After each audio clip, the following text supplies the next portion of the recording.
It's March. Can you feel the madness? I know there's madness right now in the Panning for Gold studios as I, Brendan Ferguson, am the first guest host in PFG history, while AJ is behind the camera for a change. Hey, straighten out those cue cards. It's not as easy as you think. Panning for Gold starts right now.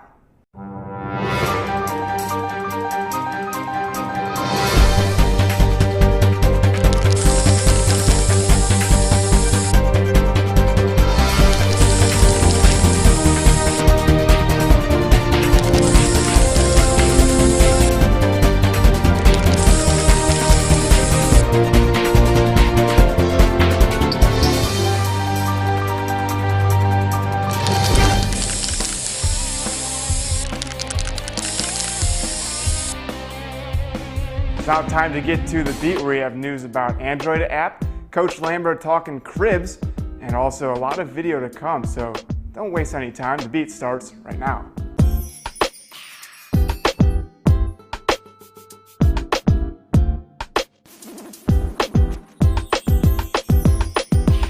The beat pulsates with news about the Charlotte 49ers Android and iPhone app, which is seen here in my left hand. The app is now available for all of you with smartphones, and everybody has a smartphone these days, it seems like. It is a great app. You can read articles, look at schedules, listen to the radio, and for premium subscribers, you can even access on-demand video content. So if you can't make it out to the Charlotte campus, you can always check your Android or iPhone device anywhere where you get service, and you can get scores that way. The app can be found in the iTunes App Store or the Google Play Market for Android devices. The premium app costs a few dollars, but if you'll be able to access all the on-demand video content you want, including, of course, Panning for Gold.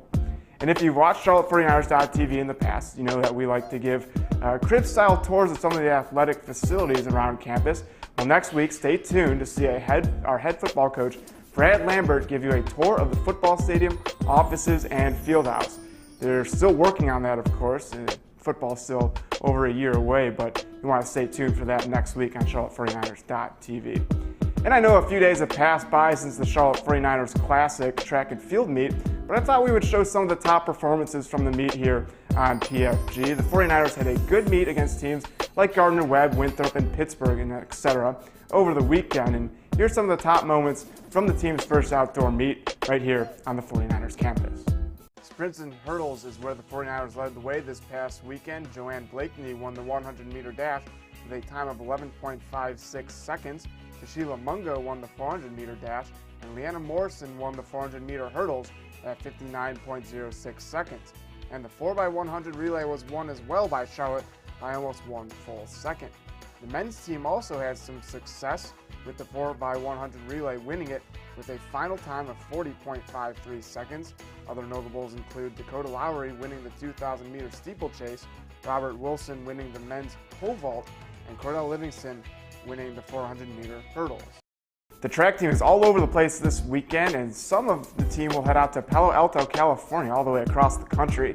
Others will head to Raleigh right here, or Columbia, South Carolina. It is certainly a busy time of the year for 49er track athletes, and coaches safe travels to all of them coming up this weekend.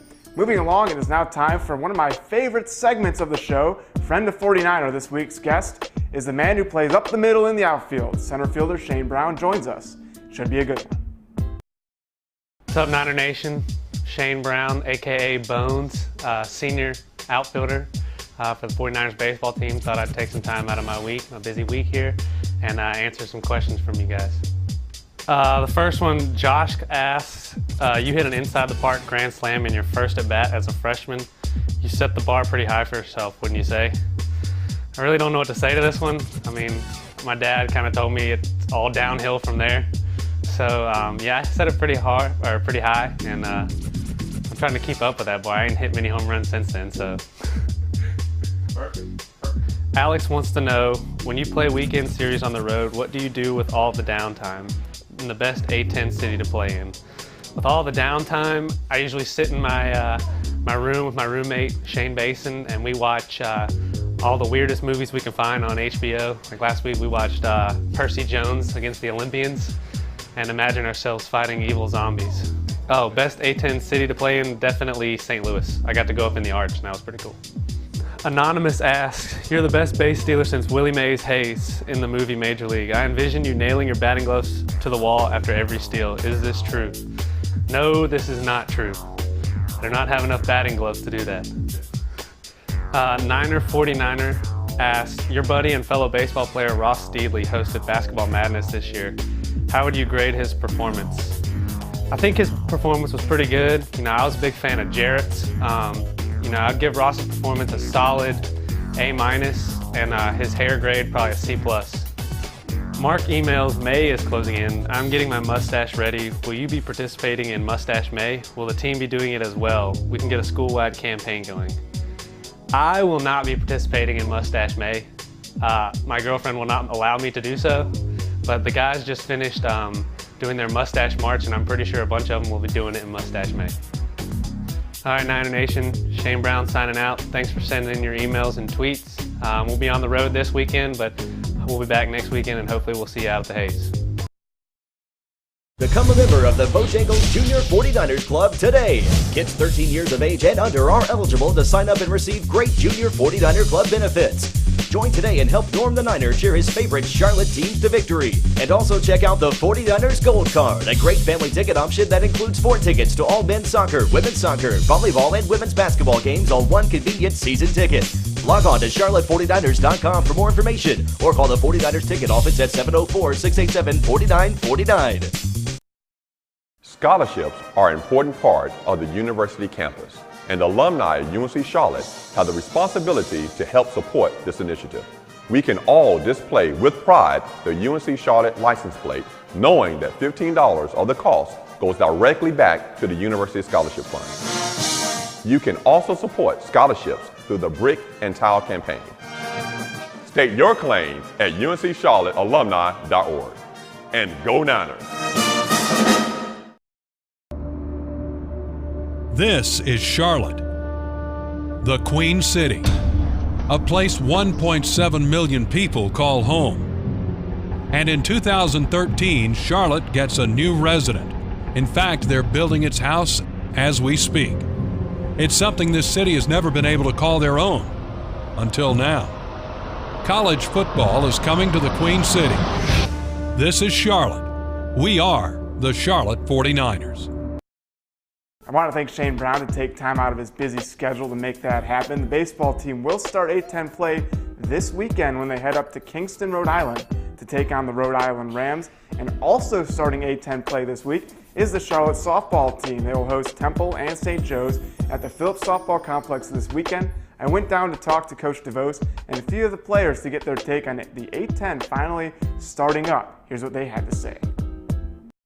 I think we're coming off the up part of it, and I think that leads to, we really early March we went out to San Diego and we had some few rough games, but I think it's a situation we came back a more confident team. We've had a really wide range of opponents. That's done for a reason.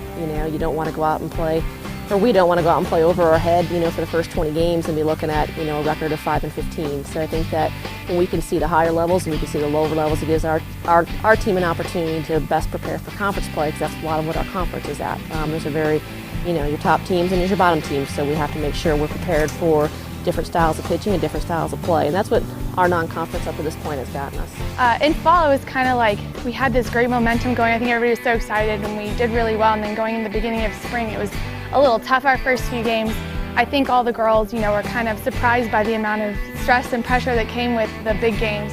But from the beginning of spring to now, there's been such tremendous growth, especially with our younger girls.